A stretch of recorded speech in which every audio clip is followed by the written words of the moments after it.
Good morning students. आज हम लोग पढ़ेंगे धर्म के आड़ के चैप्टर के प्रश्न उत्तर, जिसके लेखक हैं श्री गणेश शंकर विद्यार्थी जी। तो आइए देखते हैं प्रश्नों के उत्तर। पहला प्रश्न है, आज धर्म के नाम पर क्या क्या हो रहा है।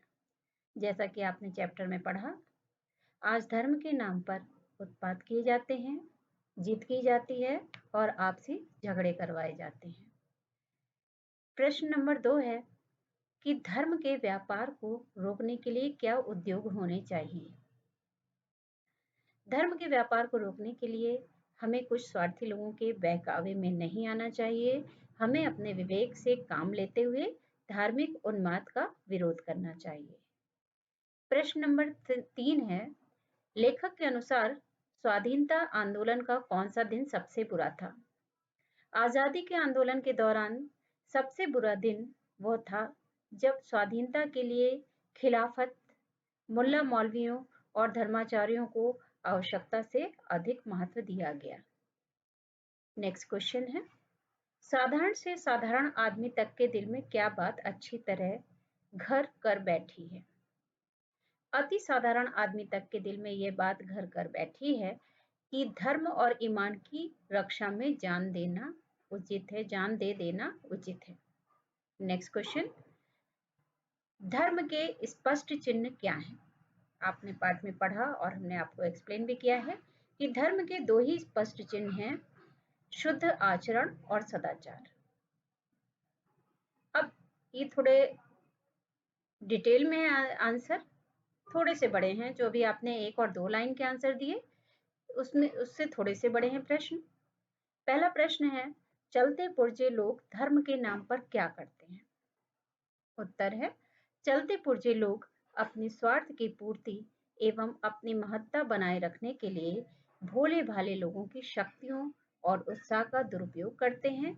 वे धार्मिक उन्माद फैलाकर अपना काम निकालते हैं।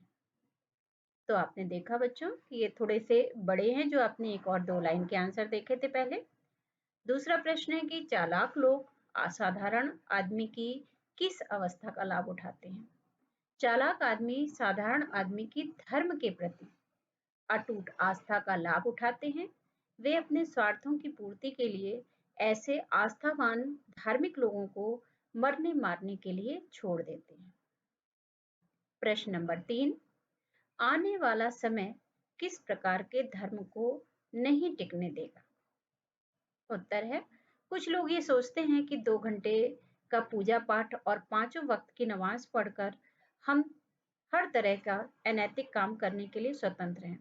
तो आने वाला समय ऐसे धर्म को टिकने नहीं देगा। प्रश्न नंबर 4, कौन सा कार्य देश की स्वाधीनता के विरुद्ध समझा जाएगा।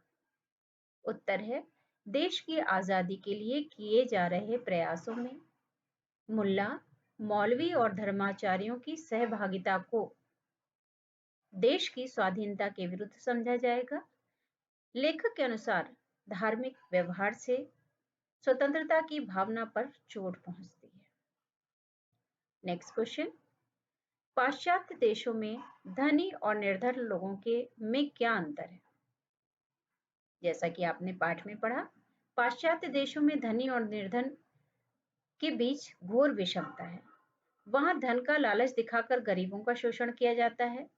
गरीबों की कमाई के शोषण से अमीर और अमीर तथा गरीब और गरीब होते जा रहे हैं। कौन से लोग धार्मिक लोगों से अधिक अच्छे हैं। लेखक ने बताया हमको पाठ में कि नास्तिक लोग जो किसी धर्म को नहीं मानते, वे धार्मिक लोगों से अच्छे हैं। उनका आचरण अच्छा है। वे सदा सुख दुख में एक दूसरे का साथ देते हैं। दूसरी ओर धार्मिक लोग एक दूसरे को धर्म के नाम पर लड़वाते हैं।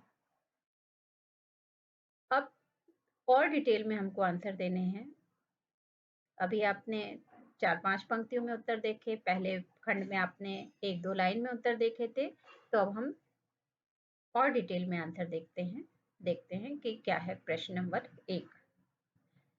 प्रश्न नंबर 1 है, धर्म और ईमान के नाम पर किए जाने वाले भीषण व्यापार को कैसे रोका जा सकता है? तो उत्तर देखते हैं। धर्म और ईमान के नाम पर किए जाने वाले भीषण व्यापार को रोकने के लिए दृढ़ निश्चय के साथ साहसपूर्ण कदम उठाना होगा। हमें साधारण और सीधे साधे लोगों को उनकी असलियत बताना होगा जो धर्म के नाम पर दंगे फसाद करवाते हैं। लोगों को धर्म के नाम पर उबल पड़ने के बजाय बुद्धि से काम लेने के लिए प्रेरित करना होगा। इसके अलावा धार्मिक ढोंग एवं आडंबरों से भी लोगों को बचाना होगा। प्रश्न नंबर 2 है, बुद्धि पर मार के संबंध में लेखक के क्या विचार हैं? बुद्धि की मार से लेखक का तात्पर्य है कि लोगों की बुद्धि में ऐसे विचार भरना कि वे उनके अनुसार काम करें।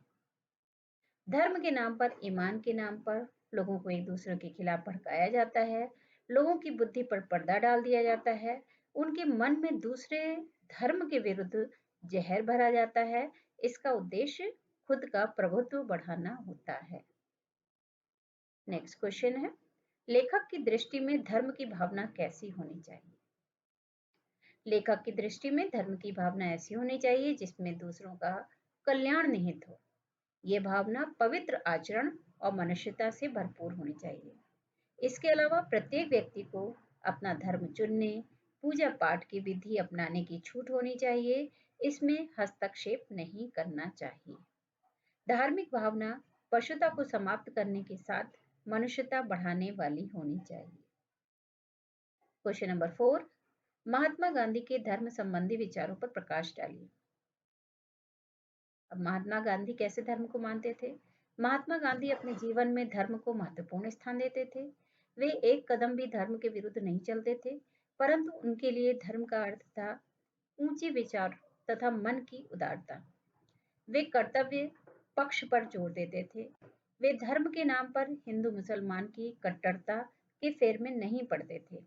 एक प्रकार से कर्तव्य ही उनके लिए धर्म था। नेक्स्ट क्वेश्चन है, सबके कल्याण हेतु अपने आचरण को सुधारना क्यों आवश्यक है? सबके कल्याण हेतु अपने आचरण को सुधारना इसलिए जरूरी है कि पूजा पाठ करके, नमाज पढ़कर हम दूसरों का अहित करने, बेईमानी करने के लिए आजाद नहीं हो सकते। आने वाला समय ऐसे धर्म को बिल्कुल भी नहीं टिकने देगा। ऐसे में आवश्यक है कि हम अपना स्वार्थपूर्ण आचरण त्याग कर दूसरों का कल्याण करने वाला पवित्र एवं शुद्ध आचरण अपनाएं। आचरण में शुद्धता के बिना धर्म के नाम पर हम कुछ भी करें सब व्यर्थ है।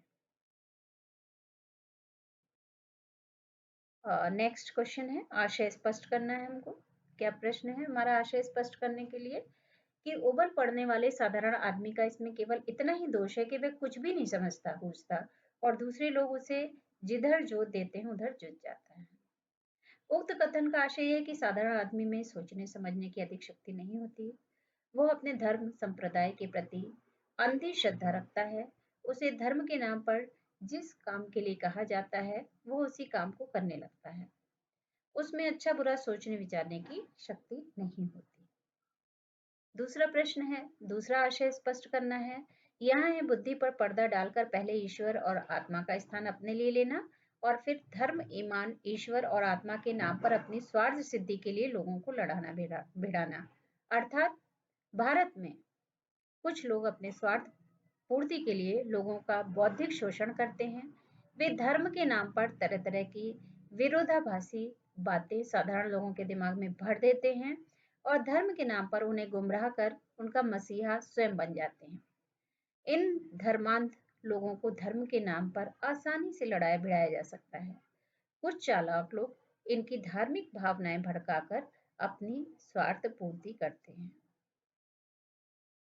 नेक्स्ट आशय स्पष्ट करिए का प्रश्न 3 है, अब तो आपका पूजा पाठ न देखा जाएगा, आपकी भलमनसाहत की कसौटी केवल आपका आचरण होगी। इस उक्ति का अर्थ है कि आने वाले समय में किसी मनुष्य के पूजा पाठ के आधार पर उसे सम्मान नहीं मिलेगा।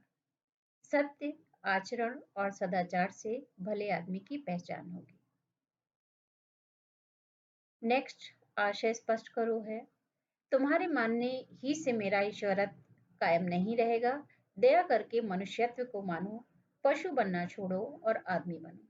ये जब आप चैप्टर पढ़ेंगे तो लास्ट पेज में लेखक ने इन शब्दों को कोट किया है, जिसका उत्तर है कि स्वयं को धार्मिक और धर्म का तथा कथित ठेकेदार समझने वाले साधारण लोगों को लड़ाकर अपने स्वार्थ को पूरा करते हैं। ऐसे लोग पूजा पाठ, नमाज आदि के माध्यम से स्वयं को सबसे बड़ा आस्तिक समझते हैं। ईश्वर ऐसे लोगों से कहता है कि तुम मुझे मानो या न मानो, पर अपने आचरण को सुधारो। लोगों को लड़ाना भिड़ाना बंद करके उनके भले की सोचो, अपनी इंसानियत को जगाओ, अपनी स्वार्थ पूर्ति की पशु प्रवृत्ति को त्यागो और अच्छे आदमी बनकर अच्छे काम करो। नेक्स्ट वीडियो में हम इस चैप्टर के भाषा अध्ययन को समझेंगे, पढ़ेंगे और उसको सॉल्व करेंगे। तो आज के वीडियो में आपने धर्म की आड़ के सारे प्रश्न उत्तर समझे और इन प्रश्न उत्तरों को अब आप अपनी नोटबुक में लिखेंगे। तो नेक्स्ट वीडियो में हम लोग भाषा अध्ययन देखेंगे कि चैप्टर में क्या व्याकरण दी गई है चैप्टर से रिलेटेड।